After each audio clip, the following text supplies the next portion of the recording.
So I was thinking, okay, so what's one I can bang out real quick? All right, so I know. Okay, so minus one Godzilla kind of tapped my shoulder and said, "Hey, my buddy with the wings." Uh, okay, so Rodan. All right, Rodan, 1956, 2 years after Godzilla, after Godzilla, uh, the great 1954 version. Um,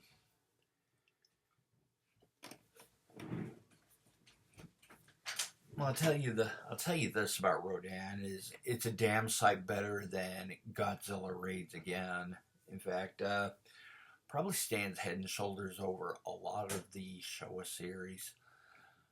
Man, I'll tell you what. Woo. Okay, so my background with Rodan, I was a little kid. I mean, a little kid. We were about to move from Rockland, Mass to Billerica, and that was a whole can of worms uh, in our lives at the time. Uh, I was maybe 6 years old, and we had just moved into this house in Billerica, Mass, and it was kind of a step up in some ways for where we're at. It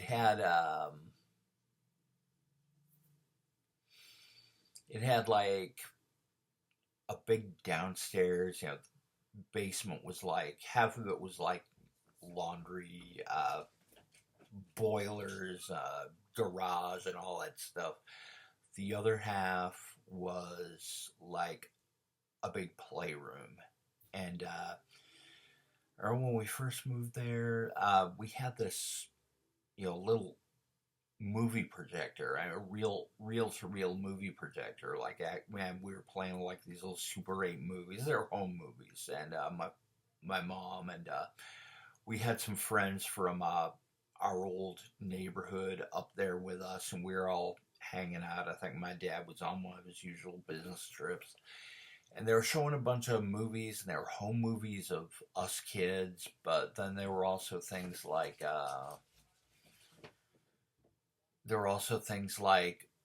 these little reels, and there was no audio on them. It was just films, little film of just little trailers, little coming attraction kind of stuff.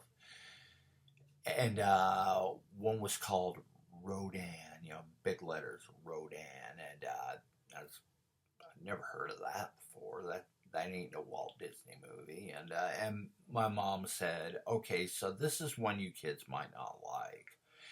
And so I was like, okay, whatever that means. And I watched it, and just these Japanese people capering about, and this one guy in a military uniform pointing and yelling, "There it is!" And so you see this big streak going across the sky, and these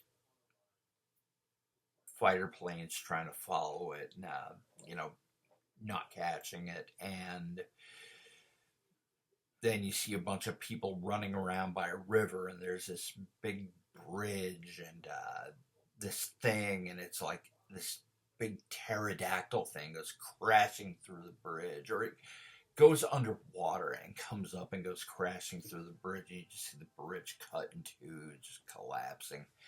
And I just sat there watching that, and I thought, wow. I was like, I can't wait to see that. And yeah, it's very affecting movie. A lot of fun. Slow to start. It's real interesting because it throws you this big MacGuffin with this mining community. They're getting attacked by these giant bugs the size of like cars or something.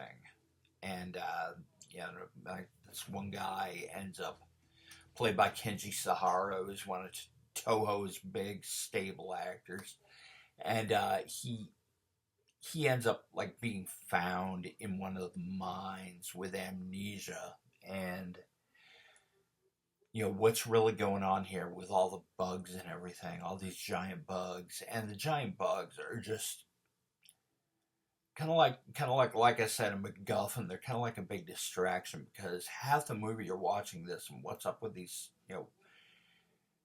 big monster bugs that are terrorizing the miners, and well, what you find out is basically they're bird food because as Kenji Sahara is sitting there with the bandages on his head, and he's watching this little nest with this bird in it that's hatching, this baby bird hatching out of an egg. He starts freaking the hell out because he suddenly remembers his big vision inside the mine. What he saw was this pterodactyl hatching out of an egg and eating all those giant bugs, and he's just like, ah. And so then